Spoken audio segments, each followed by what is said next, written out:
Toi, tu le prends, Greg ? Non. Pourquoi ? Non, parce que ça reste coincé. Je veux dire, là, quand j'entends son interview qui dit c'est un rêve de porter le maillot de l'équipe de France, pour moi, c'est redevenu un rêve alors. Parce que ce qu'il a fait en équipe de France Espoir, j'avoue que moi, j'arrive pas à lui... Alors, c'est pas que j'arrive pas à lui pardonner, parce qu'on va dire, il a payé un an, mais je trouve que la Coupe du Monde au Brésil, ce serait un trop gros cadeau par rapport à l'énorme erreur qu'il a fait. Ouais, mais... J'ai du mal. Moi, ce que j'aurais aimé que Louis lui pose comme question cet après-midi, puisque j'ai écouté très attentivement et je m'attendais à ce que cette question arrive, c'est lui demander mais qu'est-ce qui t'est passé par la tête quand t'es parti entre deux matchs qualificatifs pour un championnat d'Europe.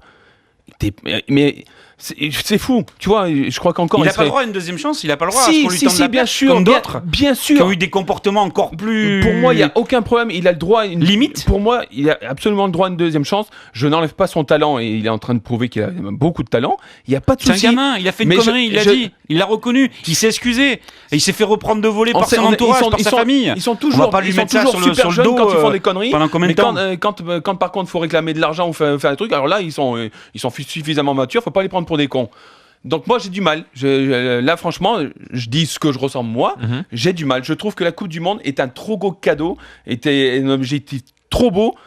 Et je pense, si je me mets à la place des dirigeants, parce que les dirigeants de là on parle des Pays-Bas, on parle pas de la Coupe du Monde. Mais moi je te parle de la Coupe du Monde en général. Carrément. Non, quel est l'intérêt d'essayer quelqu'un pour les Pays-Bas si c'est pour parce que c'est jamais arrivé ça. Non mais si c'est pour pas envisager de l'amener à la Coupe du Monde. Mais c'est le seul moment où tu peux le faire. Le problème c'est que le calendrier FIFA ne te permet pas d'avoir un match en février. Tu as un match en mars point barre. Mais donc Greg, toi t'as tu pas de match en avril. Griezmann et tu le fais payer jusqu'à quand son erreur de jeunesse Antoine Griezmann ? Après la Coupe du Monde par contre il y a aucun problème. D'accord. Mais je lui fais payer la Coupe du Monde parce que c'est trop gros et quand j'entends dire voilà c'est un rêve de porter ce maillot de l'équipe de France, super, bah écoute, super, c'est quelque part j'ai plutôt envie de dire il nous fait de la communication.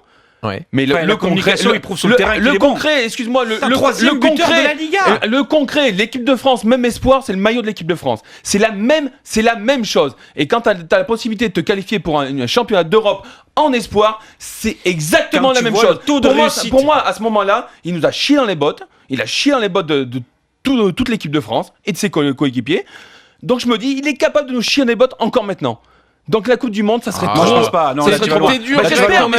Tu vas trop loin. Greg. Tu vas trop loin. J'espère. Mais moi je suis parce que c'était pas un suis leader en plus de cette fameuse escapade. Voilà. Et on peut alors, aussi lui pardonner ça. c'est pas comme si Mvila il avait un panneau grand comme ça autour de lui. Ouais. Attention, je suis peut-être pas l'exemple à suivre.